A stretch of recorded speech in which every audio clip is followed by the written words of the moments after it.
Hey, what's up? My name's Cameron Doherty, and this video is about a pretty simple problem that I couldn't find a straight answer to anywhere on YouTube. I needed a very basic monitor arm to hold a monitor on a desk against a wall.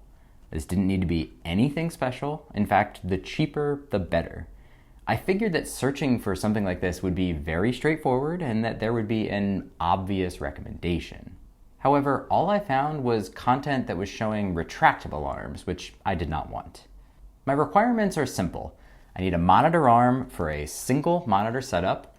It only needs to be a basic monitor, no crazy ultra-wides or massive screens. It needs to be a single pole setup like this, without any retractable arms or other parts that could potentially damage the wall behind it. From there, I would prioritize price, stability, and easy adjustments without any extra tools. What I found was surprising. Though there are many cheap options out there, I'll list several in the description, they all had one major flaw, and that was that they needed specific tools to make adjustments. Now, some people may see this as a benefit, given that using a tool can allow you to ratchet something down more than with your hands, thus potentially making it more stable. However, having to keep track of a specific Allen wrench in order to make a change to the height or tilt just didn't seem acceptable to me. So in the end, the only one that I found that worked and fit all of my requirements was this one. It's from a brand called Mount It, and it retails for about $35. After receiving the arm, I'm quite impressed. The materials feel strong and solid, and the finish is actually somewhat luxurious, which was unexpected. The knobs feel quality as well, and I was happy to see that they close to a nut on the opposite side rather than having any threading directly into some plastic, which some cheaper products will do. For mounting to your monitor, there's two different screws included. There is both short thumb screws as well as some longer screws with some spacers depending on the design of your monitor. The C-clamp on the bottom is probably the cheapest feeling part of the whole thing, but it's totally serviceable. However, I do wish that they had included some felt or something inside to prevent you from potentially damaging your desk. The Mount It has holes for 50 by 50, 75 by 75, and 100 by 100 millimeter VESA patterns. This should cover all of the standard monitor sizes that at least I'm aware of, so unless you're mounting a television or something else crazy, it should be fine. It's rated for up to 22 pounds, which is a lot for a monitor. To test it, I simply tightened it fully and then just pushed down as hard as I could, not putting all of my weight into it, but giving it a good test, and it didn't even budge. I would imagine that 22 pounds would definitely hold, and maybe even a little bit more, but I wouldn't push it. Now, measuring from the desk to the top height of the mount, it can be adjusted from anywhere between 11.25 inches and 17 inches.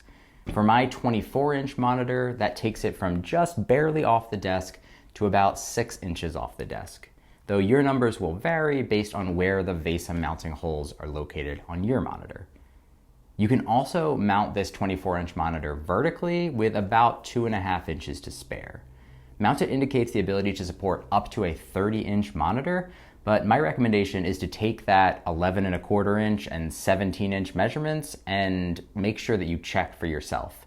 If you measure from the top VESA mount hole down to the desk, that should give you a good idea. Other adjustments include 15 degrees of tilt and a full 360-degree rotating head. However, that rotation is technically limited. When spinning monitors to the right, you eventually bump into this knob, which is used for height adjustment. It gets to somewhere around 60 to 70 degrees before running into it. Now, there are a couple of issues or deal breakers to be aware of. First, when attaching the C-clamp to the desk, it can only support desks between 1 and 2 inches thick. This is likely to be the biggest potential deal breaker, as there's not a lot of wiggle room in there for very large or very thin desks. The second potential deal breaker is a lack of cable management. Now, I plan to overcome this by just doing some cable ties directly to the bar, but just know that you won't find any cable channels or any clips pre-installed. Finally, if you run into a situation where your monitor moves downward as you are rotating it left and right, that means that your middle knob is too loose. If you tighten it up, you should be back to rotating freely without any height changing issues. After all of my initial tests, this monitor stand is achieving exactly what I'd hoped. It's stable, it can be easily adjusted without any specific tools, can hold most basic monitors without any issue, and will go up against a wall without any risk of damaging the wall. That is, unless you spin the monitor really fast, which could be a problem, but that's a problem I can live with. I hope you found this video helpful. If you found yourself in the same situation I was in, searching endlessly on YouTube for an answer to which stand to use against a wall, let me know down in the comments. You can find an affiliate link to this mounted product in the video description as well. Thank you so much for watching. I will see you in the next one.